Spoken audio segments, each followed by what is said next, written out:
Hello, everybody, and welcome to another edition of the Brown Bears Sports Report. I'm your host, Scott Credisci. Glad you could join us. Our Brown Bears Sports Report is brought to you every week by Elite Physical Therapy, the premier choice for physical therapy in Rhode Island. Elite Physical Therapy is staffed by a team of highly trained and talented physical therapists that specialize in treating back and neck pain, sports injuries, and surgical rehabilitation.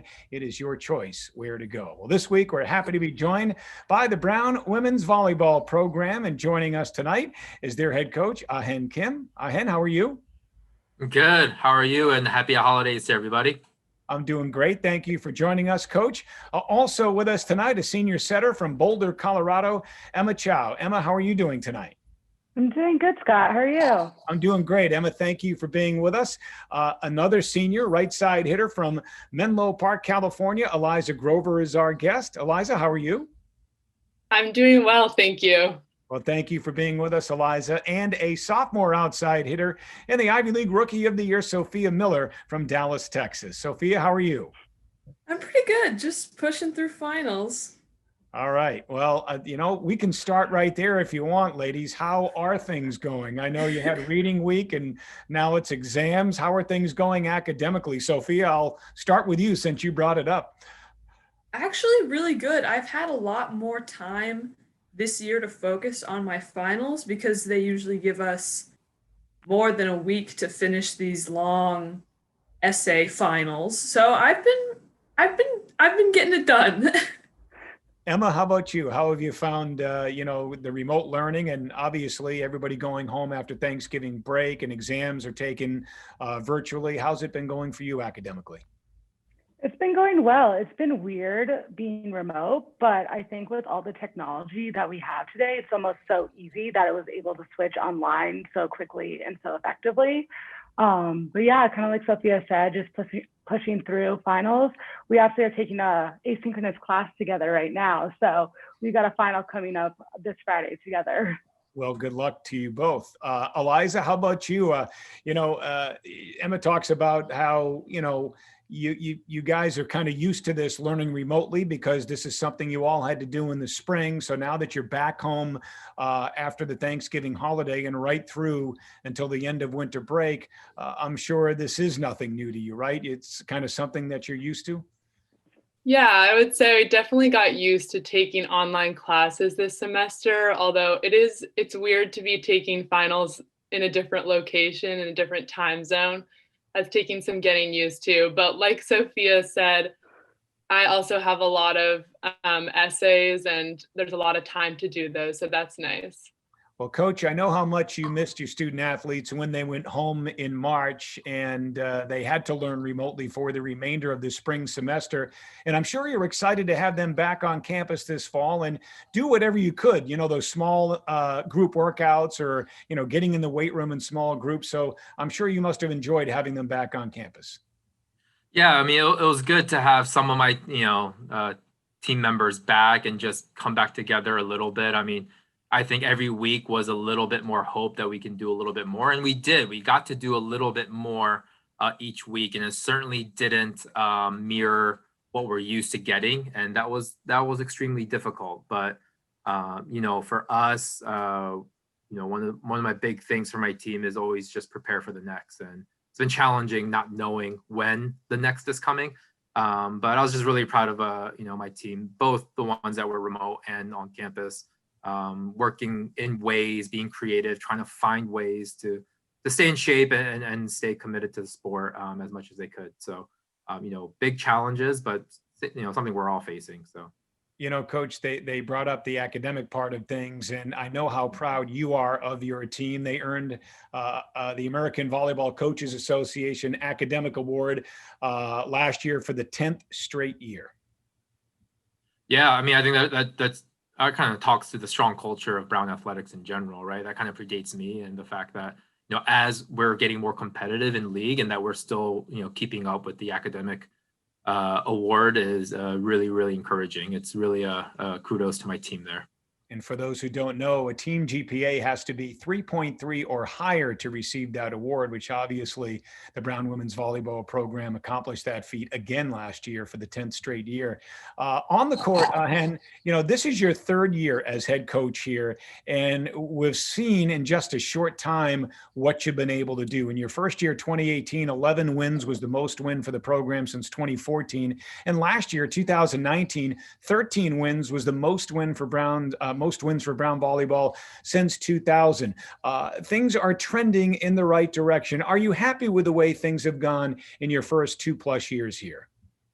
Yeah, I mean, extremely proud of this team to make the kind of strides that they have, and grateful at the same time. I mean, Emma and Eliza were freshmen in the spring when I got there, and they were very welcoming and accepting of a new perspective and a culture change, and that takes time. I mean, usually you have some growing pains, which we had, but sometimes you don't get to kind of see the result of that for a couple of years.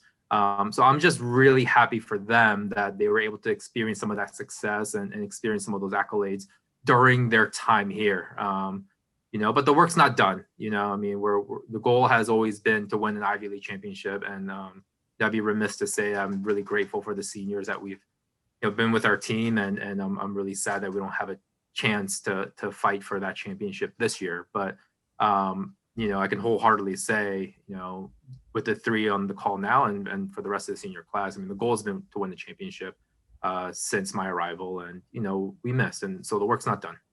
Emma, can you talk about what Coach Kim just alluded to? When he came in the spring of your freshman year, he needed complete buy-in from all of the existing student athletes like yourself, and he said that he got that. What was that like when Coach Kim came in and took over in the spring of your freshman season?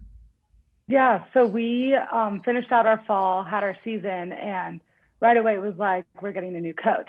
So all of us at first were kind of all over the place, didn't really know who the new guy was going to be, what it was going to be like. But honestly, the first day that we came into the gym, there was a plan, there was 100% attention, 100% focus, and everyone was just on board to kind of like, let's start something new. Like, we haven't been that great in the past, so let's start something new. Like, why not start now? And it was really great having Ahen in the gym, kind of fresh and new, and everyone just excited to kind of like get better and be better. Eliza, the combination of your terrific talent and I think Coach Kim and his way of doing things has certainly benefited you.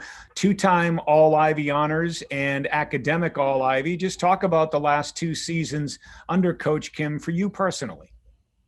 Yeah, I mean, it's been amazing to see how this program has grown just over the past 3 years since Emma and I got here.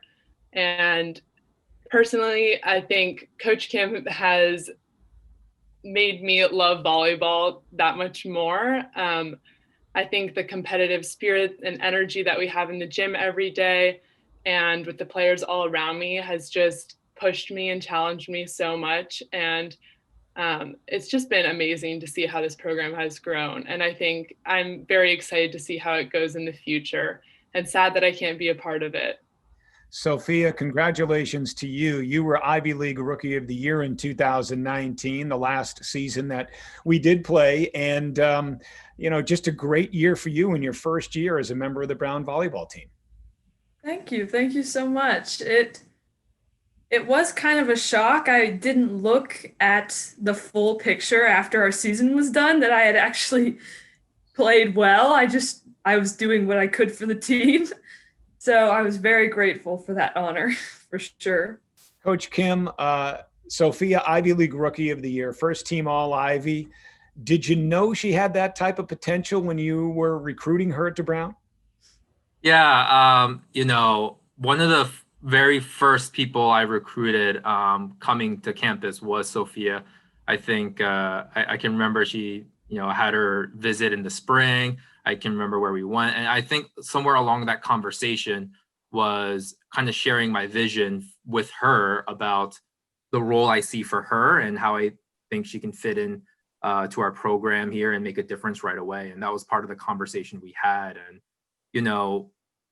for me, an outside hitter is one of the, I mean, I think Emma would say the setter is the most important, and Eliza would say the opposite is the most important. So I guess it depends on who you ask. But, the outside hitter, is a 6 rotation role, and they have to pass and attack. So I just knew that Sophia was going to be put in a position to affect great change on this team competitively, because of the position that she was recruited to play. And then the rest of it, in terms of how well she played and her grit and her grind, that's a character of her and her competitive background and her competitive spirit. So, having those things, a role in the team where she can affect change, and then her coming in, I knew she would do well. And I'm just extremely proud of her for, getting the first team honors, and the respect of the, rest of the league there. I think she earned that for sure. Sophia, a fellow freshman or first-year student athlete like yourself, now a sophomore, also received all Ivy honors her freshman year, and that was Caitlyn Wong. Talk a little bit about her. I love that girl. She just radiates the most positivity of anyone I've ever met, besides Emma Chow.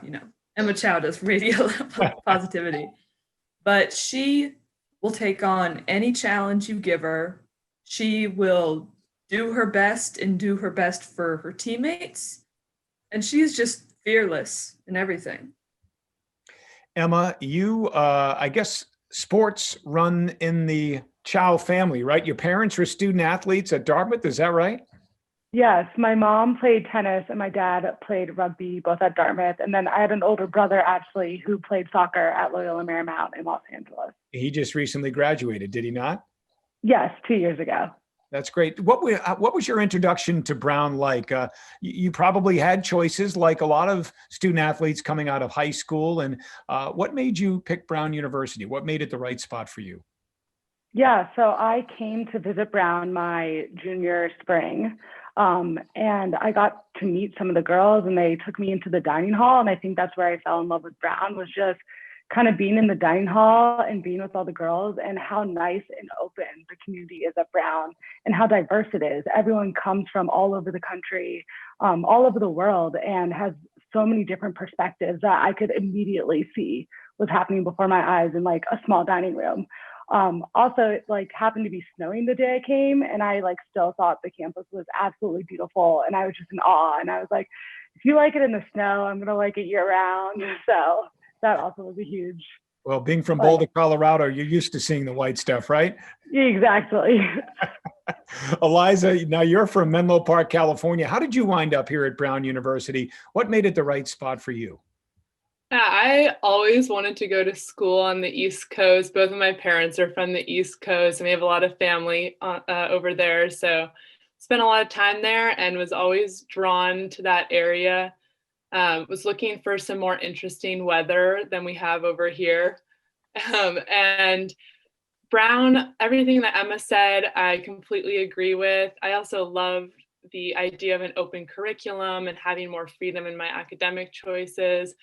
And as soon as I stepped on campus, I loved the area, I loved the vibe and the people, and I just immediately kind of knew that was where I wanted to be.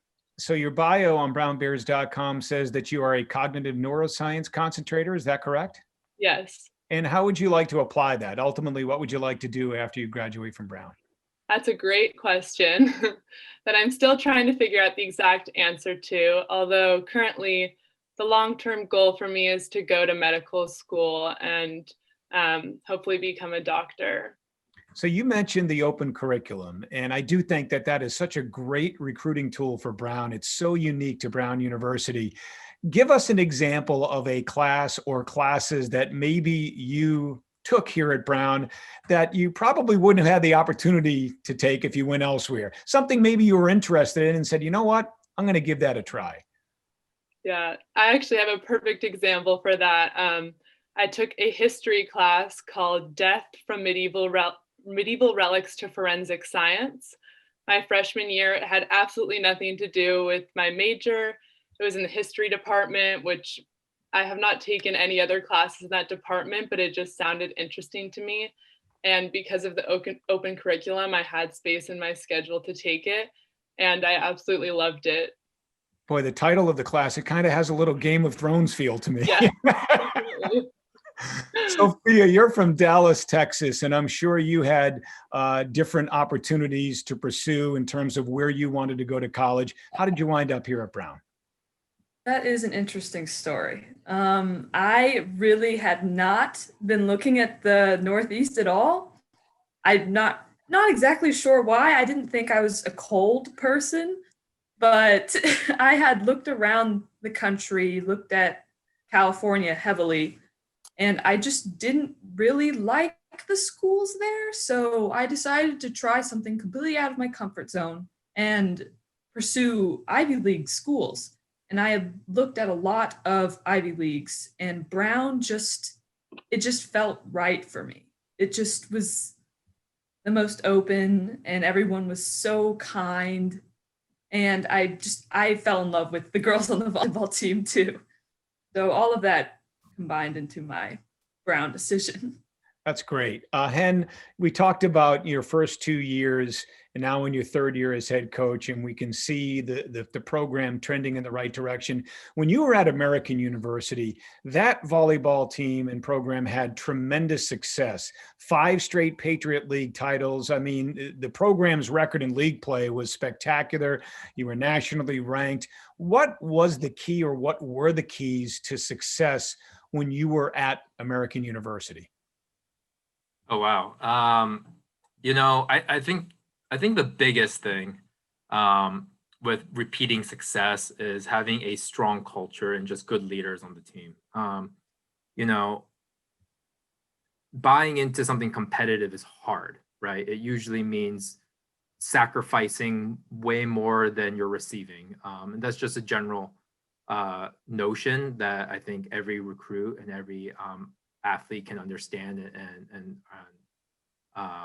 resonate with, but then like actually living that day in and day out and serving others. And that's really the biggest thing, is can you serve your teammates in a competitive way? And so that the coaches have some freedom to make competitive decisions, right? And so one of the biggest things, and it's not like those seasons and those wins came easy. They're rife with challenge. And my biggest message to my team coming here was the challenges are coming.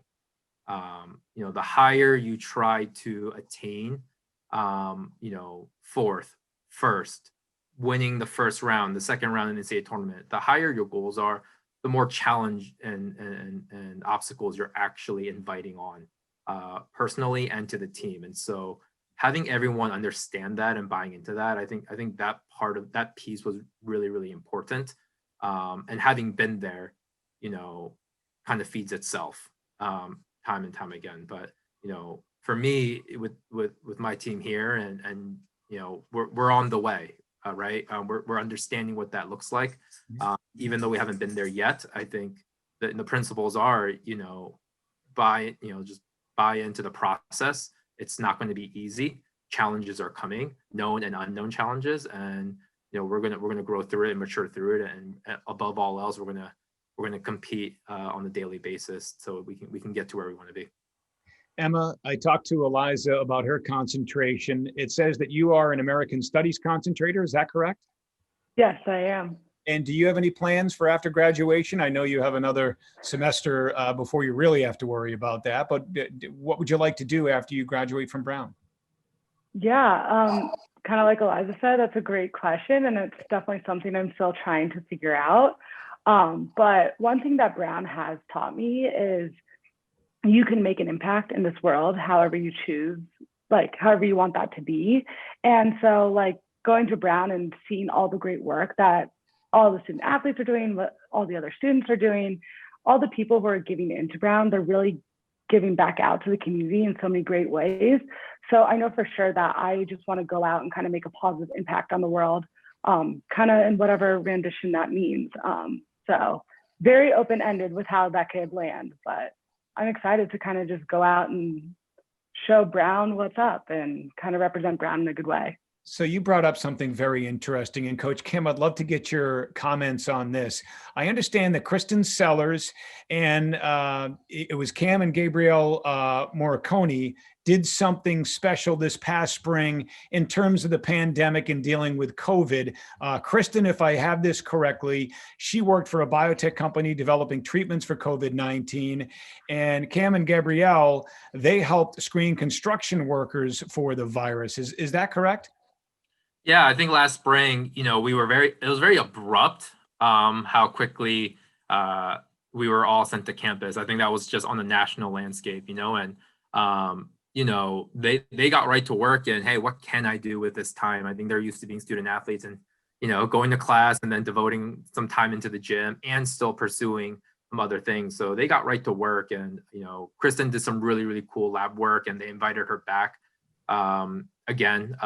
So last summer, so she just kept doing it because she had a good experience there, and they really liked the work that she did. And Gab and Cam were volunteering to doing screening, so frontline work for construction workers, so that they could continue to work through a pandemic and things like that. And so it was pretty cool to see them kind of just give back and serve whatever communities that they were in, returned home to abruptly and get right to that. Eliza, when you're a student athlete at an Ivy League school, and certainly when you go to med school, this will probably be the case times 10. You don't have a lot of free time to do a lot of different things. But when you do have free time in your schedule, what are your hobbies? What do you like to do? Well, I love the outdoors, so I spend as much time as I can hiking, backpacking, skiing when I can. I also this semester was able to work in a sleep lab and help out there, which has been really cool. I was able to take an EMT course, which is something I'm really excited about working with in the future as it relates to medicine a lot. That's awesome. That's great. Sophia, same question to you. What are your hobbies outside of volleyball? And obviously you guys spend a lot of time working, on your schoolwork and things of that nature. But when you have free time, what do you like to do? I would say that I'm a huge bookworm. I love to read, and my parents constantly get me books, so I'm always filled up on literature. And I also really enjoy writing. I actually hope to write my own book one day, so I dabble in writing a little bit. I also love the outdoors, like Eliza. I like drawing. I like art. I took an art class at Brown, and it kind of sparked a little creative flair. That's about it. That's awesome. Emma, like Eliza and Sophia, I'm also a big fan of the outdoors. In fact, I like to tell people one of my favorite family vacations, my wife and two kids, we went to Colorado a few years ago, and I loved it out in your home state. We went to Colorado Springs, and we went to the top of Pikes Peak. We went to Manitou Springs. We went whitewater rafting, horseback riding. I just love that stuff. And like I said, I had a great time in your home state. It's beautiful. Yeah, Colorado is the best, and it's always great to come home here for like the holidays. And so thankful that I had such a great place to grow up in. So I'm glad you enjoyed it. Do you like the outdoors? What are your hobbies? Yeah, I also very much like the outdoors. Growing up in Colorado, I was on skis from the time I was 3 years old, pretty much as soon as I could walk. So that's always been a really big hobby of mine. And I also do graphic design and art. So usually my internships in past summers have dealt with kind of graphically designing, doing Photoshop, Illustrator. So in my free time, I also really like to kind of keep up that work and see where I can help out or find internships and keeping up building those skills. Ahen, what do you have to say to Emma, to Eliza, to your seniors? As you mentioned, they were freshmen when you took over in that spring a few years ago. What do you have to say to your senior class that will be graduating this spring? I think thank you is the biggest one, right? I was, they were still had, a whole fall before I even got there, and just their willingness to change and adapt and evolve and welcome challenge, that's always something that as a coach, you can't, I don't take that for granted. You asked me the question about why were we so successful at American. it's having a group of players that are willing to be challenged, and this group, especially Emma and Eliza, did that without a doubt. And so, really, really thankful to them. And again, I wish we had that last year, to kind of, this would have been my 4-year class, Right. And, even though not a fourth fall, but, having met them freshman year. And so, the announcement came a while ago. I'm obviously still bummed about it. It's not going to be something that, until I get into preseason for 21, I'm going to think and reflect on this probably. It feels like there's a lot of work undone, but, the work that they did has definitely helped cultivate a culture that is, far more beyond competitive than it was when they first got here. And that's really, really attributed to them and how they stewarded. They're a class of 7. So they are, how they go about doing things impacts our team in a great way. And so they steward our team in a really, really good way. And I'm really thankful for them for that. Eliza, one more semester, or I guess as is the case this year with the pandemic, one more trimester before your career at Brown is over with. What will you miss the most about your 4 years here at Brown? Oh, it's a tough question, but I definitely would say I'll miss the people the most. I've met so many amazing people, especially through the team. My teammates are some of my best friends, and it's been amazing to both play with them, and I live with many of my teammates, and the people have made the experience. And I definitely will miss the campus and Providence, but more than anything, the people I've met, the professors, the teammates, the coaches, everything. I will miss that the most. Emma, same question to you. You're a senior. You'll be graduating in a few months. What will you miss most about your time here at Brown? I think I'm at least volleyball wise, I'm definitely going to miss just that team family atmosphere that I've been so grateful to have these past 4 years, and just being able to have fun, but also go after it. I feel like in the locker room, we're having dance parties constantly, sometimes even on the sidelines. But when it's time to work, we're ready to go after it and just have such a fun time competing and trying to get better each day. So I'm really going to miss kind of that family grind of having fun, but also going after it. Well, Emma, Eliza, thank you for your 4 years of commitment and dedication to Brown University, to Brown Volleyball. You've certainly represented the program and the university very well. Sophia, can't wait to see you and your teammates back out on the court next fall. And Coach Kim, thank you as well for joining us tonight on the Brown Bears Sports Report. It was great talking Brown Volleyball tonight. Thanks for having us. Yes, Thank you. Thank you. This has been a presentation of Learfield IMG College.